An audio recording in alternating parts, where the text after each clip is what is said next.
உறுப்பினர் டாக்டர் சௌமியா அன்புமணி அவர்கள். இந்த போலி பட்டா என்ற வார்த்தை அவைக்குள் நீக்கப்படுகிறது.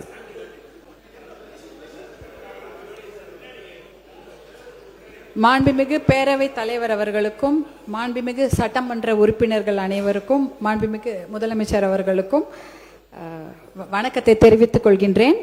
2026-2027 ஆண்டின் திருத்திய நிதிநிலை அறிக்கையில் மற்றும் வேளாண் பட்ஜெட் வேளாண் அறிக்கையிலும் நிதிநிலை அறிக்கையில் பேச வாய்ப்பளித்தமைக்கு பாட்டாளி மக்கள் கட்சி சார்பாக நன்றியை தெரிவித்துக் கொள்கின்றேன்.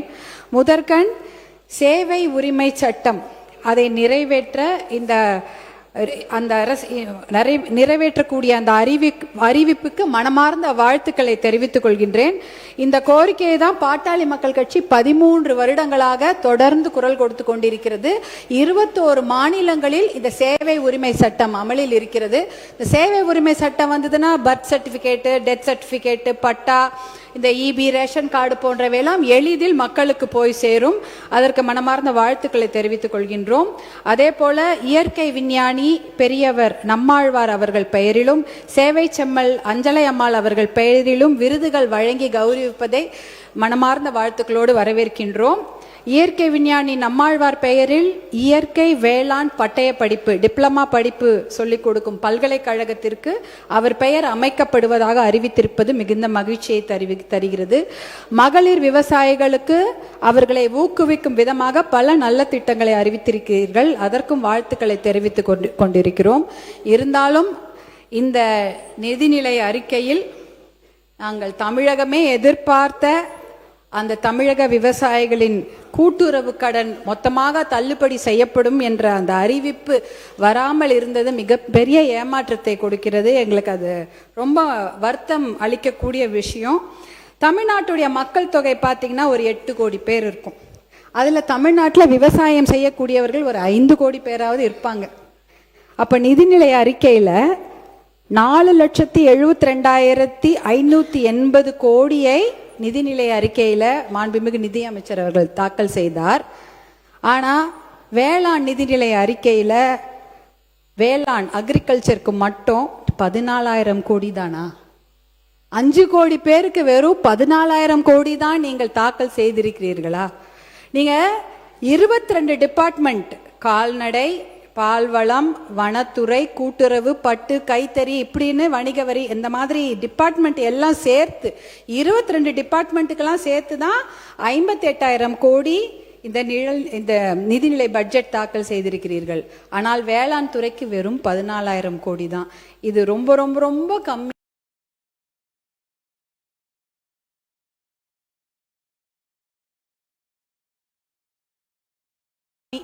அதுவும் 5 கோடி பேருக்குன்ற போது ரொம்ப கம்மி. இதுக்கு 2 மணி நேரம் டீட்டெயில் பட்ஜெட்டை நம்முடைய மாண்புமிகு அக்ரிகல்ச்சர் வேளாண் துறை அமைச்சர்கள் தாக்கல் செய்திருந்தார்.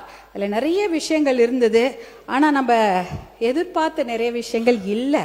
அதை தான் நம்ம சொல்லணும். இப்போது பார்த்தீங்கன்னா நாங்கள்லாம் ஒரு குடும்ப தலைவியாக இருக்கிறோன்னா நாங்கள் கூட தான் பட்ஜெட் போடுவோம். கஷ்டம்தான். வெறும் கையில் முழம் போடுறது என்பது ரொம்ப ரொம்ப சிரமம் தான். வீட்டு வாடகையா, இபியா, ஹாஸ்பிட்டல் பில்லா, ஸ்கூல் ஃபீஸா, இல்லை இஎம்ஐ கட்டணுமா, ப்ரொவிஷன் வாங்கணுமா, தாய்மாமன் சீரை முதலமைச்சர் கொடுத்துருவாரு, அத்தை சீரு பாட்டி சீரு நம்ம தானே கொடுக்கணும். அப்போல்லாம் என்ன பண்ணுவீங்க? எவ்வளோ வேலை இருக்கிறது. இதையெல்லாம் மனதில் வைத்துக்கொண்டு தான் ஒரு பட்ஜெட் ஒரு குடும்ப தலைவி போடுவாங்க. நீங்களும் அதை மாதிரி தான் மனசில் வைத்துக்கொண்டு இஎம்ஐக்கு 78,680 கோடி போட்டிருக்கிறீங்க. அரசு இயந்திரம், அதாவது ஒரு கவர்மெண்ட் மிஷினரி நல்லா நடக்கணும்னா 91,032 crores. அதே போல் பென்ஷனுக்கு 41,846 கோடி.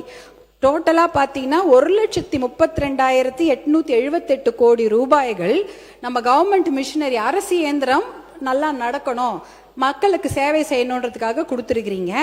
மானியம் பார்த்தீங்கன்னா 1,74,494 கோடி. இது என்ன பார்த்தீங்கன்னா விவசாயத்துக்கு மட்டும் இலவச கரண்ட்ல, எல்லாத்துக்குமே வீடுகளுக்கு கூட ஒரு சில யூனிட் வந்து அது கொஞ்சம் மானிய விலையில தான் கொடுப்போம். சத்துணவு, அப்புறம் இந்த கேஸ் சிலிண்டர், வீடு, எல்லாத்துக்குமே மானியம் இருக்கிறது.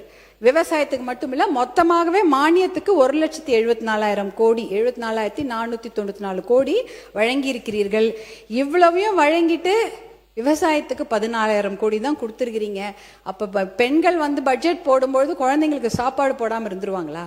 சாப்பாடு போட்டு தான் ஆகணும். அப்போ அந்த சாப்பாடு போடுற அந்த விவசாயிக்கு பட்ஜெட் ஏன் இவ்வளோ கம்மியாக போட்டீங்க? அதுதான் எங்களுடைய கேள்வி, வேற எதுவும் இல்லை. இந்த பட்ஜெட்டில் மூலதன செலவுகளுக்கு 56,985 கோடி ஒதுக்கி இருக்கிறீர்கள். அது பார்த்தீங்கன்னா இன்ஃப்ராஸ்ட்ரக்சர் டெவலப்மெண்ட், ரோடு, அப்புறம் ஹாஸ்பிட்டலு, பிரிட்ஜு, ஸ்கூலு, இதுக்கெல்லாம் நீங்கள் ஒதுக்கி இருக்கிறீங்க. ஆனால் இதில் முக்கியமாக ஒதுக்க வேண்டியது என்னன்னு பார்த்தீங்கன்னா, கிட்டத்தட்ட நீர்ப்பாசன திட்டங்களுக்கு நிதியை அதிகமாக ஒதுக்கி இருக்க வேண்டும்.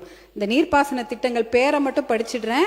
காவிரி குண்டாறு இணைப்பு திட்டம், தர்மபுரி காவிரி உபர்நீர் திட்டம், அரியலூர் சோழர் பாசன திட்டம், காவிரி சரபங்கா திருமணி முத்தாறு கால்வாய் இணைப்பு திட்டம், நந்தன் கால்வாய் திட்டம் மற்றும் தென்பெண்ணை துறிஞ்சலாறு இணைப்பு திட்டம், பாலாற்றில் தடுப்பணைகள் பாசன திட்டம், பாண்டியாறு புன்னம்புழா திட்டம், அத்திக்கடவு அவிநாசி திட்டம் 2.0, மேட்டூர் அணை வலதுகரை கால்வாய் நீட்டிப்பு திட்டம், தோணிமடுவு பாசன திட்டம், படேத்தலாவ் ஏரி கால்வாய் திட்டம், பாலேகுழி ஏரி கால்வாய் திட்டம், இத்தனை திட்டங்கள் இருக்கிறது. இந்த திட்டங்களுக்கு, நீர்ப்பாசன திட்டங்களுக்கு அதிகப்படியான நிதியை மூலதன செலவுகளில் ஒதுக்கி இருக்க வேண்டும். அதாவது பார்த்தீங்கன்னா தமிழ்நாட்டில் 950 மில்லிமீட்டர் மழை வருஷத்துக்கு பெய்யுது. இது போதுமான மழை தான். நம்மளுடைய south west monsoon, north east monsoon, தென்கிழக்கு வடமேற்கு அந்த மான்சூனில் நமக்கு நல்ல மழை பெய்யுது. ஆனால் அந்த மழை தண்ணி எல்லாம் கடலில் வீணாக கலந்துடுது. எப்படி பார்த்தீங்கன்னா முன்னாடிலாம் வந்து தமிழ்நாட்டில் மழை வந்து ஒரு 50 நாட்களாவது பெய்யும். அப்போ வந்து நிலத்தடி நீர் வளம் பெறும், மீதியெல்லாம் கடலுக்கு போயிடும். ஆனால் இப்போ 30 நாளில் இந்த 2 மான்சூன்லையும் மழை பெஞ்சு மொத்தமாக தண்ணிலாம் வேக வேகமாக கடலில் போயிடுது. அதனால இந்த இரிகேஷன் ஸ்கீம்ஸ்னா 2 விதமாக இந்த தண்ணீரை நாம் சேமிக்க முடியும். இந்த மழை தண்ணியை 2 விதமாக சேமிக்கலாம். ஒன்று பார்த்தீங்கன்னா இந்த தடுப்பணைகள் கட்டலாம். பாலாறுல தடுப்பணைகள் கட்டலாம், காவிரி ஆறுல தடுப்பணைகள் கட்டலாம். அந்த காவிரிக்கு நான் சொன்னேன் 420 கிலோமீட்டர் ஓடுதுன்னு. 10 கிலோமீட்டருக்கு ஒரு தடுப்பணைகள் கட்டினால் கண்டிப்பாக இந்த தண்ணீரை கடல்ல போகாம நம்மளால சேமிக்க முடியும்.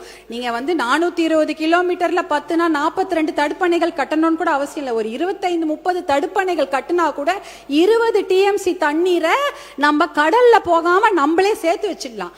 அந்த 20 டிஎம்சி தண்ணீர் இருந்தா பாசன திட்டத்துக்கு உபயோகமாயிடும்.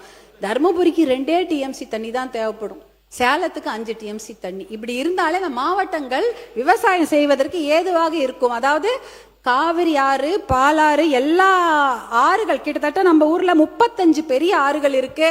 அதுல 10 கிலோமீட்டருக்கு ஒரு தடுப்பணை கட்டினால் கடலில் கலக்கும் நீரை நம்ம வேஸ்ட் பண்ணாம அதை நம்ம சேமித்தாலே நம்ம 100 டிஎம்சி தண்ணீர் வரைக்கும் நம்ம தமிழ்நாட்டிலே சேமித்து கொள்ளலாம். இதுக்கு அப்புறம் யாரையும் கேட்க தேவையில்லை. காவிரி யாருக்கா கர்நாடகா கிட்ட கையேந்த வேண்டியதில்லை, கேரளா கிட்ட இந்த புன்னம்புழா இந்த திட்டத்துங்களுக்காகவும் முல்லை பெரியாருக்காகவும் கையேந்த வேண்டியது கிடையாது.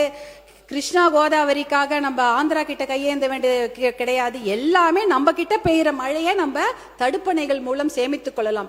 2வது வழியில் இதே தண்ணீரை சேமிக்க முடியும். அது வந்து ஏரி குளங்களை தூர்வாருகின்ற திட்டம்.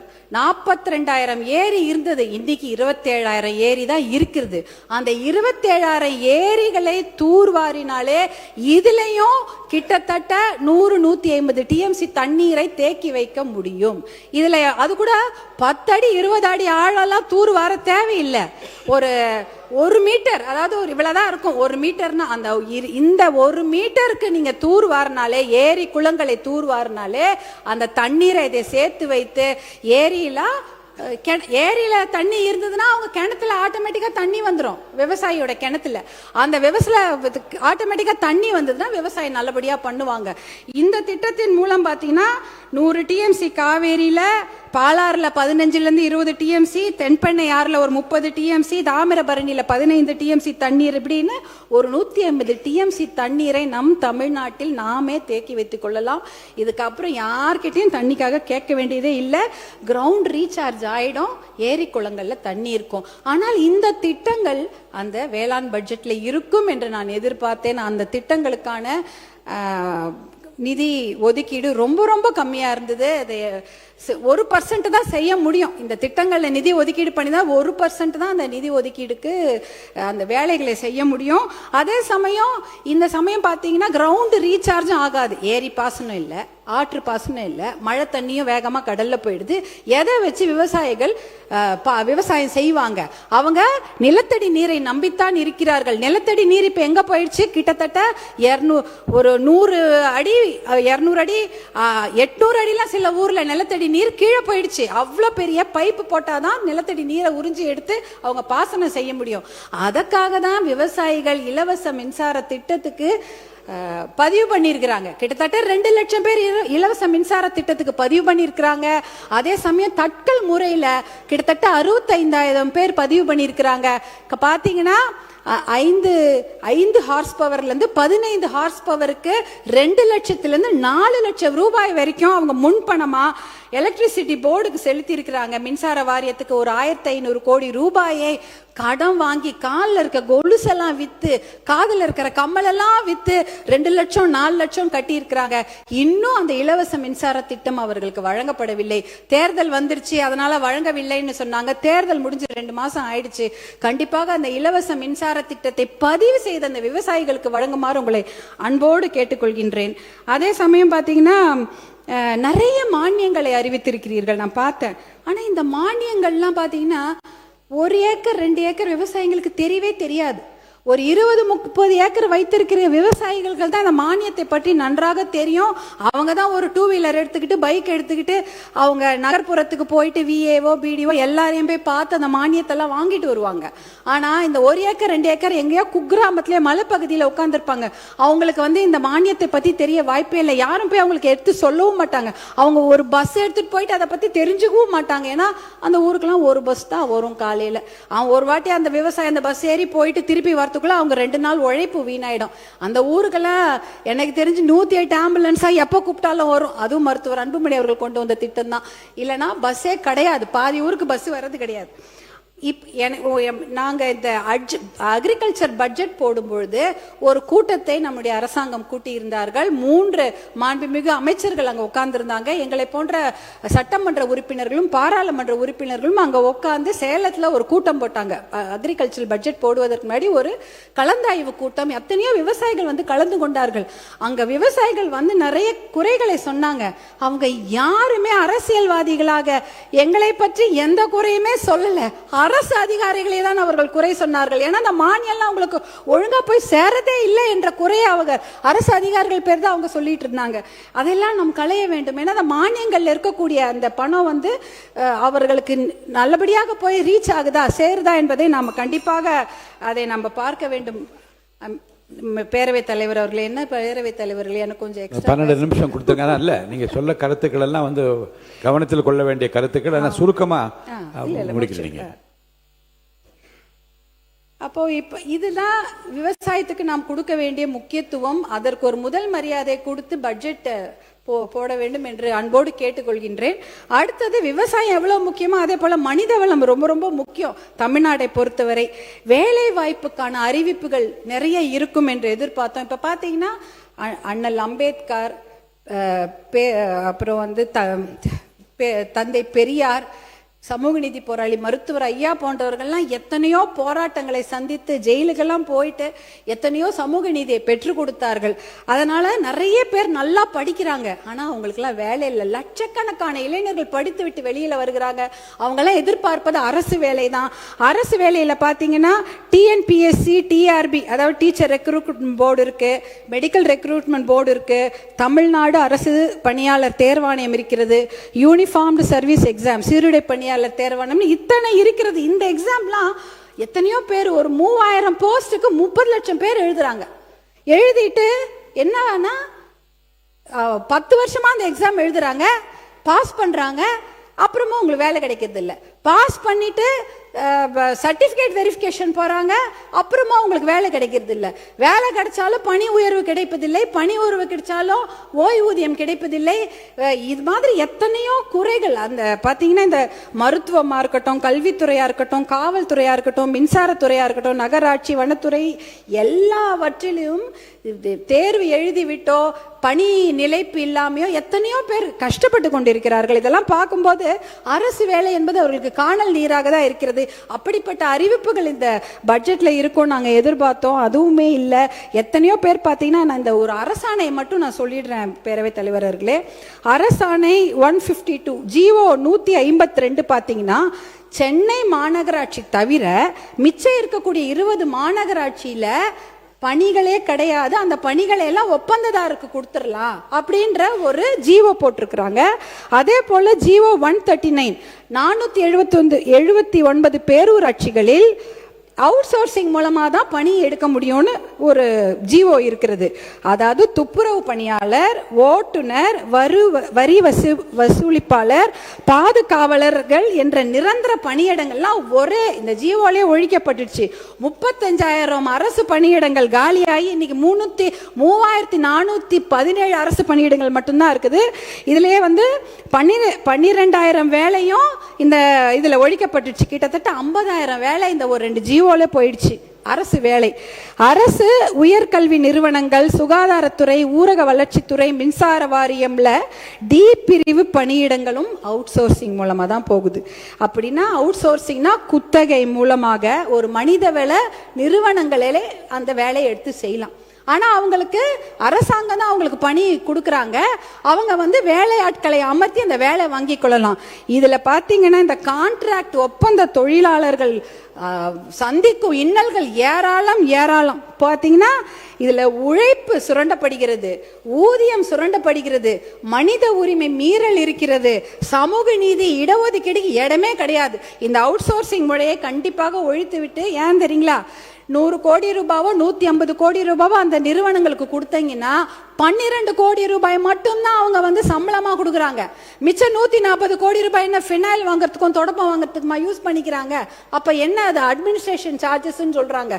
இதெல்லாம் ஒழிச்சிட்டாதான் இடஒதுக்கீடு பாதுகாக்கப்படும், மனித உரிமை மீறல நம்ம குறைக்கலாம். அதே போல நீங்க பாத்தீங்கன்னா, அடுத்தது டெம்பரரி தற்காலிக பணியிடங்கள். அந்த தற்காலிக பணியிடங்கள்ல 5 வருஷம் பணியாற்றினா அவங்களுக்கு நிரந்தர பணியிடமாக ஆக்கி கொடுக்க வேண்டும். இன்னொரு சொல்யூஷன் இருக்கு. தனியார் நிறுவனங்கள்ல 80% உள்ளூர் இளைஞர்களுக்கு வேலை வாய்ப்பு கொடுக்க வேண்டும் என்ற ஒரு பாலிசி டிசிஷன் சட்டத்தை கொண்டு வந்தா கண்டிப்பாக அரசு வேலை இல்லைன்னு ஆயிப்போச்சு. அட்லீஸ்ட் தனியார் வேலையிலாவது அவங்களுக்கு ஒரு முன்னுரிமை கிடைக்கும். இந்த பாலிசி டிசிஷன் பார்த்தீங்கன்னா, ஆந்திரா, கர்நாடகா, குஜராத், மகாராஷ்டிரா, ஹரியானா எல்லாம் எடுத்திருக்கிறாங்க. அந்த பாலிசி டிசிஷனுக்கு எந்த ஒரு செலவுமே கிடையாது. ஒரு சட்டத்தை போட்டால் கண்டிப்பாக 80% இளைஞர்களுக்கு தனியார் நிறுவனங்களில் வேலை கிடைக்கும். இது ஒரு சொல்யூஷனாக நாங்க சொல்றோம். இத மாற்றம் அப்படின்னு சொல்லிட்டு தான் எல்லாருமே ஆட்சிக்கு வந்திருக்கிறாங்க. இப்படிப்பட்ட ஒரு மாற்றத்தை கொடுக்க வேண்டும் என்பதற்காக தான் 2004 மருத்துவர் அன்புமணி அவர்கள் சுகாதாரத்துறை அமைச்சராக பொறுப்பேற்ற போது நிறைய முன்னேற்றமான திட்டங்களை கொண்டு வந்திருக்கிறாரு. அவர் அதற்காக 4 இன்டர்நேஷனல் அவார்ட்லாம் வாங்கினாரு. ஒரு மாற்றத்தை கொடுக்க வேணும், சிஸ்டத்தை மாத்தணும்னா அது மிகப்பெரிய சிக்கல், மிகப்பெரிய போராட்டம் என்பது நான் கண்கூடாக பார்த்திருக்கிறேன். மிகப்பெரிய ஒரு டொபாக்கோ மாஃபியாவை எதிர்த்து தான் அவர் போராடினாரு. அதற்காக அவருக்கு விருதுகள்லாம் கிடைச்சது. ஸ்டாண்டிங் ஓவேஷன்ல அமெரிக்கால கொடுத்தாங்க. அதே போல யுனைடெட் நேஷன்ஸ்ல WHO அவார்டு 2 வாங்கியிருக்கிறார் மருத்துவர் அன்புமணி. எதற்காக? இந்த கிராமப்புற சுகாதார திட்டத்தை அறிமுகப்படுத்தி 108 ஆம்புலன்ஸ் போன்ற திட்டங்களை கொடுத்ததற்காக WHO உடைய அவார்டை அவங்க வாங்குறாங்க. டோனி பிளேர், அவர் இங்கிலாந்துடைய prime minister, Bill Gates, Bill Clinton அமெரிக்காவுடைய அதிபர், அதே போல கோய்சுமி சொல்லிட்டு ஜப்பானுடைய பிரதமர், கோஃபி அன்னன் என்ற யுனைடெட் நேஷன்ஸ் ஜெனரல், இவர்கள் வாங்கிய விருதை மருத்துவர் அன்புமணி இந்தியாவில் வாங்கியிருக்கிறாரு. Rotary International award for polio எராடிகேஷனுக்காக, போலியோ ஒழிப்பதற்காக இந்த சாதனைகள் எல்லாம் அவர் செய்ததற்காக அந்த இன்டர்நேஷனல் விருதை அவருக்கு டெல்லியில கொடுக்குறாங்க. இத்தனை அவார்ட்களையும் அவர் வாங்கியிருக்காரு. ஆனா அங்க டெல்லியில தான் தெரியும், அது இன்டர்நேஷனல்ல தான் அவரை பத்தி தெரியும். இங்க யாரும் அவருடைய சர்வீஸ்ல கண்டுக்கவே இல்லை, அதை பத்தி அவர் பெருசா எடுத்துக்கிட்டதும் இல்லை. அவரை பொறுத்த வரைக்கும் கீதையில சொன்ன மாதிரி கடமையை செய், பலனை எதிர்பார்க்காதே என்ற ஒரு விஷயத்துல தான் அவர் பயணிச்சுட்டு இருக்கிறாரு. இப்படிப்பட்ட எல்லாரும் அவர்களுடைய கட்சி தலைவர்களை குறுக்கீடுகள் இல்லாமல் உங்களுக்கு 20 நிமிடம் நான் அழைத்திருக்கிறேன். ஐயோ, நன்றி தலைவரே. முடிச்சிடுறேன். நன்றி சொல்லி முடிச்சிடணும். நன்றி சொல்லி முடிச்சிடுறேன். எல்லாருக்கும் அவர்களுடைய தலைவர்களை பத்தி ஒரு நாலு நல்ல வார்த்தை நீங்க நிறைய சொல்லியிருக்கீங்க. என்னுடைய மதிப்புக்குரிய அன்புமணி அவர்களை பற்றி நீங்க நிறைய சொல்லியிருக்கீங்க. அடுத்து நீங்க நன்றி அவைக்கு நன்றி சொல்லி முடிக்க. நன்றி. இறுதியாக ஒண்ணு, சமூக நீதி கணக்கெடுப்பு என்று ஒரு வரலாற்று சிறப்புமிக்க தீர்மானத்தை அறிவிப்பை வெளியிட்டீர்கள். அதற்கு பட்ஜெட் ஒதுக்கி இருந்தால் இன்னும் நன்றாக இருந்திருக்கும். அதே போல கூட்டுறவு கடன் தள்ளுபடியை எதிர்பார்க்கின்றோம். இலவச மின்சாரத்திற்கு உடனடியாக எதிர்பார்த்திருக்கின்றோம். டாஸ்மாக் மதுக்கடைகளை படிப்படியாக மூடி பெண்களுடைய மகிழ்ச்சிக்கும் பாதுகாப்பையும் உறுதி செய்ய வேண்டும். அதற்கான அறிவிப்புகளையும் எதிர்பார்த்து கொண்டிருக்கின்றோம். ஆல்டர்னேட் ரெவென்யூ பற்றிய முழு திட்டங்கள் வேண்டும். அவுட் சோர்சிங் முறை முற்றிலுமாக ஒழிக்கப்பட வேண்டும். தற்காலிக பணி செய்பவர்களுக்கு அது நிரந்தர பணியிடமாக ஆக்கி கொடுக்க வேண்டும். தனியார் நிறுவனங்களில் அந்த இளைஞர்களுக்கு 80% வேலை வாய்ப்பை உறுதி செய்ய வேண்டும். இதெல்லாம் தான் என்னுடைய கோரிக்கை. முக்கியமான கோரிக்கை காவிரி தர்மபுரி உபர்நீர் திட்டத்தை தயவு செய்து மறந்து விடாதீர்கள். அது என்னுடைய முக்கியமான கோரிக்கை. நான் வேற எதுவுமே கேட்கல. தர்மபுரி மாவட்டத்திற்கு காவிரி உபர்நீர் திட்டத்தை கொண்டு வாங்க. நான் இந்த 1 லட்சம் கிராமத்துல தான் போய் பயணிச்சுட்டு இருக்கிறேன். கிராமத்துல தான் போயிட்டே இருப்பேன். 1 லட்சம் 2 லட்சம் விவசாயிகளோட கையை போய் பிடிப்பாங்களே, என் கையை பிடிச்சி எனக்கு நன்றி சொல்லுவாங்க. ஏதாவது ஆசையா கையை பிடிப்பாங்க. அந்த கை எப்படி இருக்குமா தெரியுமா இருக்கும் தலைவர்களே? அப்படி கரடு முரடா ரஃப்பா கரம்பு காய்ச்சி போய் காயம் போயிருக்கும் அந்த கை. ஏன்னா அவங்க சேர் சகதியில மட்டும் இல்ல, பாறையில வேலை செய்யறாங்க. மண்ணிலையும் கடப்பாறையிலையும் மண்வெட்டிலையும் வேலை செஞ்சு கையெல்லாம் அவ்வளோ கரம்பா இருக்கும். அந்த கையை, அந்த விவசாயிகளோட கைகளை விட்டு விடாதீர்கள் என்று உங்களை கேட்டுக்கொண்டு வாய்ப்பளித்த உங்களுக்கு என்னுடைய மனமார்ந்த நன்றியை தெரிவித்து விடைபெறுகிறேன். நன்றி, வணக்கம். மாண்புமிகு நீர்வளத்துறை அமைச்சர் அவர்கள். மாண்புமிகு பேரவைத் தலைவர் அவர்களே, மாண்புமிகு உறுப்பினர் அவர்கள், நீர்வளத்துறைக்கு கடந்த காலங்களில் ஒதுக்கீடு செய்யப்பட்டுள்ள நிதிகளை விட மாண்புமிகு தமிழ்நாடு முதலமைச்சர் அவர்களின் தலைமையிலான அரசு அதிக அளவிலான நிதியை ஒதுக்கியுள்ளது. மேலும் ஏரி குளங்களை தனியார் பங்களிப்புடன் தூர்வாரும் பொருட்டு தனியாக அரசாணை பிறப்பிக்கப்பட்டுள்ளது. சென்னையில் அடையாறு, கூவம், வேளச்சேரி ஏரி, நாராயணபுரம் ஏரி ஆகியவற்றை தூர்வாரும் பணி தனியார் பங்களிப்புடன் தொடங்கப்பட்டுள்ளது. தமிழ்நாட்டில் ஊரக வளர்ச்சித்துறையில் உள்ள 22,000 ஏரிகளும் நீர்வளத்துறையில் உள்ள 14,000 ஏரிகளும் தூர்வார நடவடிக்கை எடுக்கப்பட்டுள்ளது. மேலும் மாண்புமிகு உறுப்பினர், என்னுடைய அலுவலகத்துக்கு நீங்களும் உங்களுடைய பாட்டாளி மக்கள் கட்சி தலைவர் வந்திருந்தீங்க.